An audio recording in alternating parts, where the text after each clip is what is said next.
All right, good evening, everybody. Welcome to SportsPage. Call it hyperbole, call it what you want.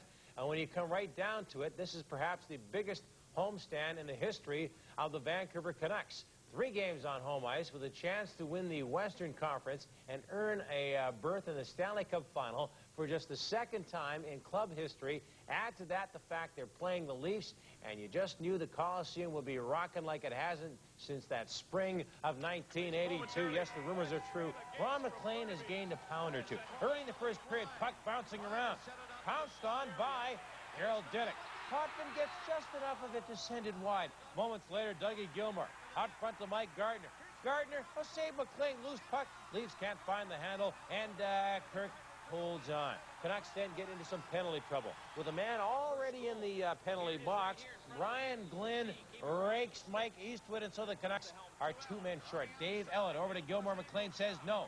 Hedican gets it down the ice. This, of course, a critical point in the game. And as it turned out, Kirk McLean and the Vancouver penalty killers outdueled the potent Toronto power play. The Leafs had their chances, but they couldn't get the puck past McLean. It stayed 0-0, but shortly after, the Leaf man advantage. Linden checks Gardner, pushes it ahead. Rouse the giveaway to Bure. Bad move. Whips around, beats Potvin. High to the glove. Pavel extends his point string to 13, 1-0. They're going absolutely nuts on Renfrew Street. Second period, Canucks take over. Jyrki Lumme wheeling and dealing around Jamie McCowan. Right in, save Potvin. A little later, more from Felix the Cat Potvin. Brown's shot is tipped. Felix kicks it out like a latter-day Turk Broda. That was on a Canuck power play, so's this. Another shot from Brown, tipped by a Leaf, then tipped by Greg Adams. Past Potvin, we've got ourselves a 2-0 hockey game at the Pacific Coliseum. Next up, Hunter rubs out Gilmour. Rouse gives the puck away to Cordnell. To Craven. Save Potvin. Rebound. Potvin with another denial. What would the score be without Felix Potvin in the Toronto goal? As for Kirk McLean, wasn't as busy as Potvin, but just as sharp. Kirk with the patty stack there. Period ends 2-0. 15 and a half minutes into the 3rd period now. Dave Ellett's shot is blocked by Murray Craven. Murray punches it ahead. Too far for anyone but Bure to catch up to. Moves in, beats Potvin between the pads.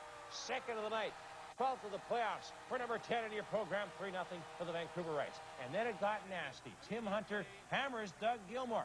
Clean check, but that doesn't matter to Rob Pearson. He wants a piece of Hunter, and man, does he get it. All sorts of uppercuts here. Sergio Momesso comes in to help Tim Hunter, and then it's a full-scale brouhaha. And just when it seemed it was all over, Cliff Ronning goes after Doug Gilmour after Gilmour gave him a cheap shot. The Donnybrook continues. In all, 5 players were booted out after all this. Now let's get back to the hockey game, fellas. Late in regulation, Canuck power play. Babbage the shot, Jelena the deflection. That was it. The Canucks took a 2-1 series lead. With a wild 4-0 shutout win over the Leafs, the Canucks get it done with their top guns. Bure scores those 2 goals. He also had 1 assist as he sets a new club record for points in 1 playoff year with 21. Meanwhile, what more can you say about Kirk McLean? 29 saves, his 3rd shutout of the postseason, as his Conn Smythe stock continues to rise.